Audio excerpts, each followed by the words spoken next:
What is up, guys? It is Master Fireshot. I'm here with another challenge run, and this time in Fallout 3. Today is the day we find out, can I beat Fallout 3 using only raider equipment? Similar to New Vegas, there are raiders, and they spawn all over the place. And also like in New Vegas, I've done things like purely guns and purely melee weapons with no real special restrictions other than those specifically listed. So on to the rules. I can only use raider equipment. Shops are allowed only for repair, ammo, and stim packs. All my equipment must be looted, but stuff can be bought for repairs if required. I am allowing mods to fix problems or speed things up, but no mods to add additional items or skills. Companions are allowed, since Fallout 3 is boring in my opinion without them. We'll skip straight over the vault, since it doesn't really matter all that much other than showing you how to play. We jump into the character creator, where I name myself Raider. I name myself Redare.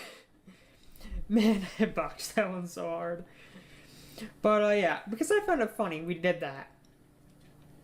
My special stats are Strength at 5, Endurance at 5, Charisma 3, Intelligence 9, Agility 5, Luck 9. Natural Strength with melee weapons because it'll be a part of the build. Decreased Perception because in general, I haven't really noticed much difference in my gameplay when messing with it.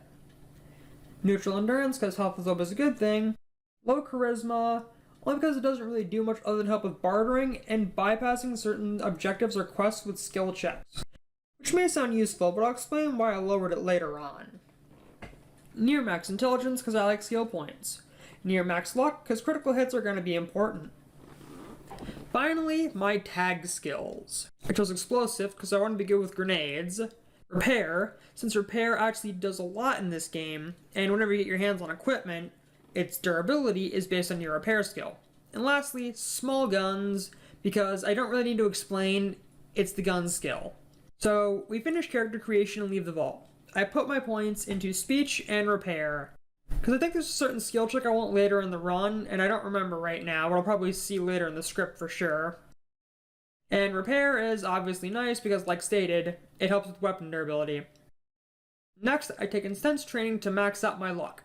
So going forward, I won't really explain level ups much in Fallout 3, because they're honestly, level perks are quite bland compared to New Vegas. So now, I make my way to Megaton to disarm the bomb and level up once more, putting the points into repair and small guns. I sell some junk to get caps and go to the Springville school to get my first bit of equipment. As the footage plays, I'll explain my build for the run as well as the list of equipment I have access to. I'll be using a bit of everything, you'll notice. So here is the following list I have access to. So the various armors I'll have access to will be the varying forms of raider armor, both body armor and helmets. The weapons, specifically the firearms I'll have access to, will be the 32 pistol, Chinese pistol, 10mm pistol, sawn-off shotgun, combat shotgun, hunting rifle, assault rifle, and 10mm submachine gun. As for weapons, melee specifically, the pool cue, the knife, combat knife, lead pipe, police baton, tire iron, baseball bat, Chinese officer sword, and sledgehammer. As for the bigger weapons I'll have access to, it'll be a missile launcher and a flamer. And lastly, for explosives, I have access to grenades. So during the run, I'll most likely be buying ammo, grenades, and repairs. The list does include flamers and missile launchers, but I decided not to use them because I want more of a challenge. So my build for the run will be using raider armor, shocker, I know, the 10mm pistol, hunting rifle, assault rifle, Chinese officer's sword, combat knife, lead pipe, and grenades. On the note of grenades, I'll buy them when I see them in the shop, since I'm counting grenades as ammo, given how the game tracks them as such. But honestly, I think I only got like 3 or 4 in the entire run, so it made a little difference in the grand scheme. If you think it's cheating, then consider it a failed run and move on. But I'm going to keep going because I'm having a blast so far. With this variety in equipment, it should be a fun run. So the first thing I do after resupplying is kill the raiders at the school several times, since I don't really feel like exploring the map, plus waiting is 5 times faster. Thanks to the mod I have installed, it makes it really easy, so it don't take the short amount of time for the bandits to respawn. I just keep gaining XP, items, and caps to an amount where I am satisfied with it. Before I go progress the story, I run to the scrapyard and pick up dog meat as my companion for the run. He's super tanky, does decent damage, and is a good distraction. It also fits the image of a raider due to them having attack dogs on occasions. So this is a must before we can continue. As we make a run to a major story location, I'll explain why my charisma is so low. So in Fallout 3, you can actually skip a good portion of the game as long as you know where you're going. If you know where your dad is, then you can run straight to him and reach him quite quickly. I'm skipping a large chunk of the early game by running straight to Smith Casey's garage, where your dad is currently located at this point in the game. There's some interesting interactions you can hear once you enter Tranquility Lane, but I'll leave those specifically for those who want to play the game themselves. So pick up the game on sale and have fun like me. Anyways, we can skip the whole interaction and simply walk into the nearby abandoned house in order to escape the simulation. I put the password in, quite slowly since I'm looking at my phone for this. And this whole sequence is basically one of my biggest gripes with the game, if I'm being honest. So, the simulation, the failsafe for it, is actually summoning Chinese soldiers to gun everyone down. The soldiers gun down everyone except for you, the crazy scientist, and your dad. Though, just so you guys have an answer, your dad is the dog that is near Betty in the park. So this leaves me with a serious question. Why does the game give you good karma for killing everyone in the simulation? Like, seriously, it's SAO conditions, by the way. So if they die in the simulation, they die for real. I feel like, if anything, getting innocent people killed should decrease my karma. But I guess from a moral standpoint, you're ending their suffering so the crazy guy can't torture them anymore? Still, though, this is always a question for me. Sorry, I'm rambling. Anyways, this is an important interaction for the player, as you and your dad can talk, and you get a lot of answers for in-universe questions the player may have. But since I've played the game before, I skip completely through it, and go to Rivet City. So I begin the swim to get closer to our goal, and ended up passing by Jefferson Memorial on our way.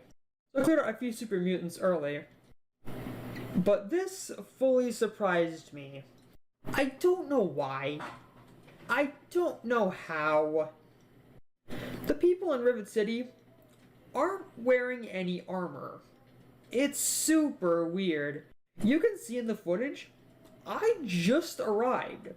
I have not done anything to cause this. And this is one of two major glitches I had the entire run. So yeah, we enter the room with Dr. Lee. Our dad spawns in with us upon entry, so no matter where he is on the map, when you enter, he'll be there. I thought I glitched him out at first when Dogmeat walled them from going down the stairs. Sadly not. He just goes down the other flight of stairs on the opposite end of the room. So these two basically have a discussion of, we can do it, but it's impossible. Back and forth until Dr. Lee decides to relent and just say, whatever, let's give this a try. I then returned to Jefferson Memorial once more. Clearing out the remaining super mutants wasn't that bad, as seen by the footage I'll show you. Opening hallway. Pretty easy, as you can see. I deal with the mutant. Room with the programmable turrets. Again, still easy. But for whatever reason, I could not shoot the turret for the life of me, so I had to use VATS and gun it down. Main room. Once again, super easy, just a matter of killing everything in sight. It's not hard. The basement was a bit of a challenge.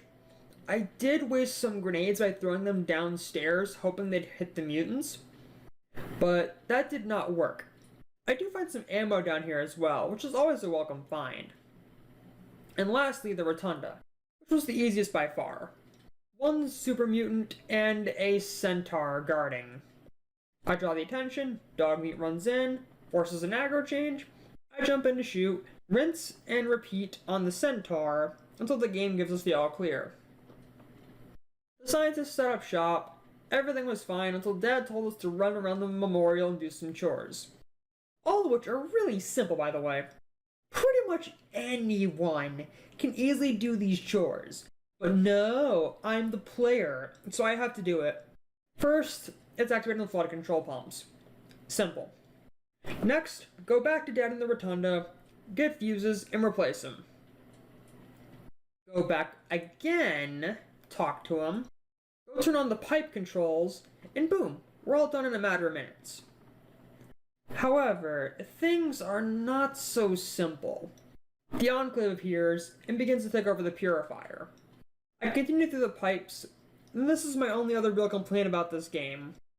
We have to fight the Enclave, who are fully kitted out in power armor, which should make them very tough enemies, right?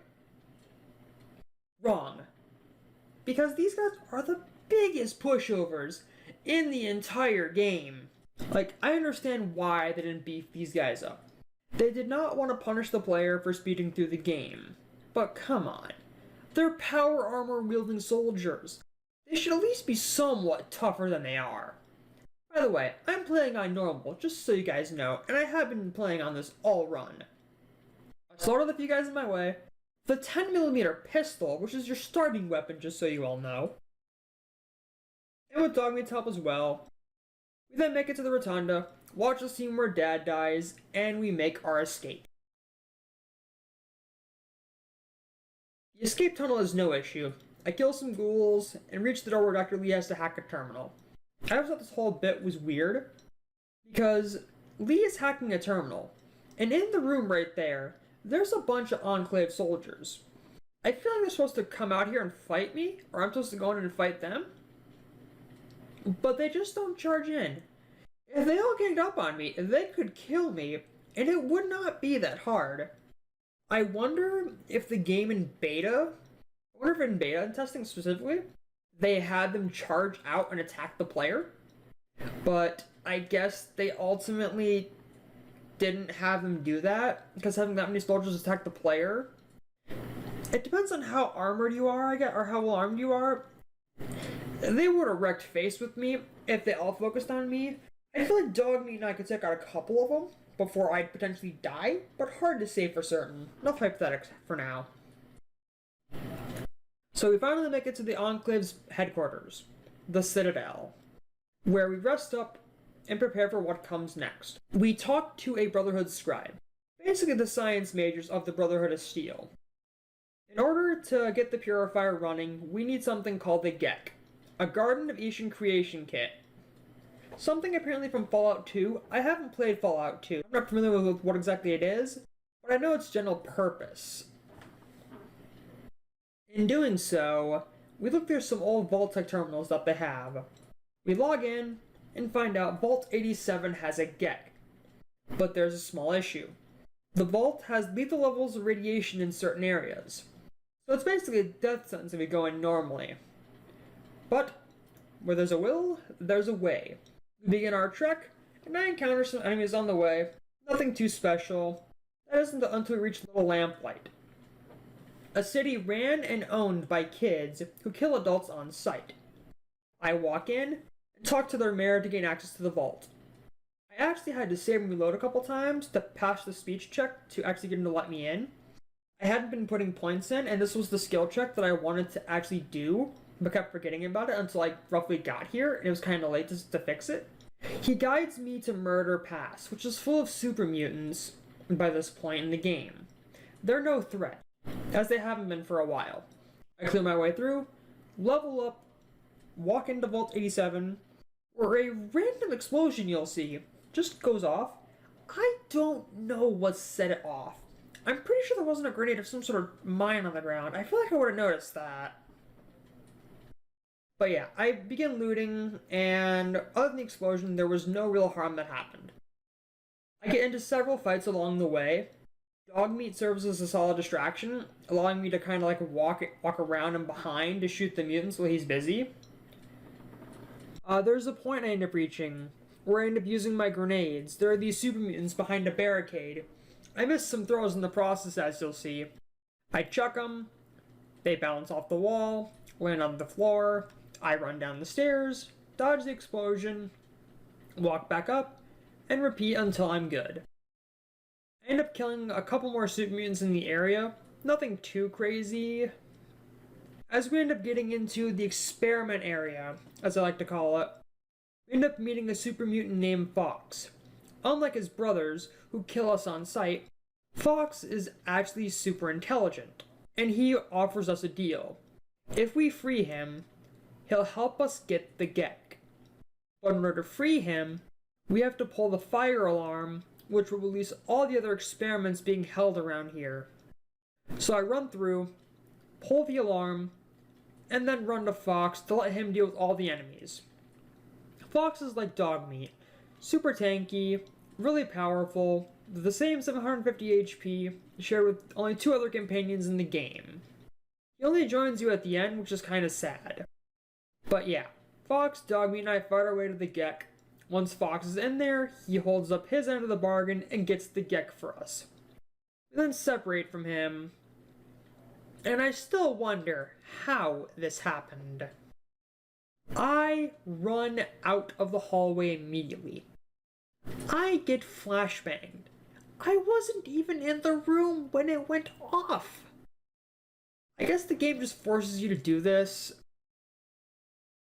So yeah, as you'll see, the Enclave appears, they capture us. They take us to their headquarters, a place called Raven Rock. So they try to get the purified code from us. I simply told their colonel to fuck off, and he got pulled out of the room by the president, who then tells us to go meet with him. So I walk out, get stopped by a random Enclave soldier who thinks we escaped. So here's where the second major glitch of the run actually kicked in. Normally, this guy is supposed to get stopped by the president before any sort of fight can ensue. That didn't happen. The president did not stop him, and this officer turns his laser pistol on me and shoots at me. Little did I know, there was a random power armor soldier nearby who saw this officer shoot me and proceeds to take him out for me, which was awesome. My big theory being, I was not flagged as an enemy to the whole Enclave yet, and my guess was this guy thought a bandit was shooting at me with no context, so he took him out, I guess? Please, some Fallout Masters in the comments, please tell me your thoughts. I want to know what exactly happened. This game, man. It's glitchy, but I love when stuff like this happens. I was mainly reviewing the footage for the script when I discovered this, so it was a grand find in my opinion. Anyways, enough on that. So I deal with the second Enclave soldier who actually was hostile to me. I threw a grenade at him. What I didn't know was the guy who helped me was around the corner. So when I chucked the grenade, I hit him too, causing the aggro of 2 power armor soldiers on me. I take them out, and only then does the president give the order to actually leave me alone. It's really dumb. I spend a bit of time getting lost. Then eventually, the colonel ends up throwing an order on the intercom saying, "Kill me on sight." After getting lost, I finally find my way to the president, and this whole upcoming interaction is my biggest issue with this whole game. So he welcomes the player and questions them, right? Which basically consists of asking, what do you think of the wasteland, and would the world be better without mutants? He basically admits he made a virus which would kill anything mutated, ghouls, super mutants, wastelanders, so on. Pretty much anybody who would not be affected by this would be the Enclave and the people who are still living in vaults who have not been affected by the radiation yet. Here's the kicker. The best and worst part about this whole game is coming right up. So out of nowhere, mid-conversation, basically get 2 options, both of which do the same thing. It doesn't really make a difference as both options, well, they look different, they're the same. It basically is you telling him, blow yourself and your base up, you're not as logical as you think you are, and you can't control your own troops. This is so stupid. And all you need to do to trigger this is a speech or a science check. That's it. He'll actually agree with the player, begin the self-destruct sequence, and help you fight your way out. I'm gonna be honest, I don't have enough words to describe how I feel about this. And to make a point, my mother is a retired American English language arts teacher with 20 plus years of experience. I pride myself on my vocabulary. I am proud of it. But this stumps me beyond any words of reason. Anyways, enough with the headache. I meet Fox outside the base as he followed the Enclave and was actually going to try to help save me. I gladly accept his help, recruiting him, and we make our way back to the Citadel to meet up with the Brotherhood. We then begin the final push of the game, with Liberty Prime leading the charge. I actually stayed too close to Prime during the advance, so I got caught up in multiple explosions. It's a slow escort mission, no real danger, other than the occasional troops that Prime will miss. We take them out and keep going. We enter Jefferson Memorial, quickly fight our way to the Rotunda, but upon making it in there, the Colonel is there with a bodyguard. Lyons and Fox mow them down before I can even get a proper shot off. We make our way to the purifier room, but there's a problem. The room is filled with lethal levels of radiation, and if we don't release pressure from the pumps, it'll blow up, causing a catastrophe. At that point, Lyons and I basically look at each other and just go, so should we draw straws or what? So a little bit of info about this ending. The game will actually mock you and imply you're a coward if you don't go in to die. But yeah, enough of my ramblings and exasperation out of the way. I punch in the code 216 and finish the run, proving yes, I can beat Fallout 3 with only Raider equipment. So my final thoughts? This run was a rather quick one in my opinion, but it was nice to try out another challenge, run another game. I have more ideas on a list I keep on file for myself. My favorite part of the run was the glitch with the Enclave soldiers. It was hilarious, the fact that it worked out that way. I'm so happy this game has moments like this, because it makes things a lot more fun for me while editing. If you want a quick challenge to do over the weekend, do this one.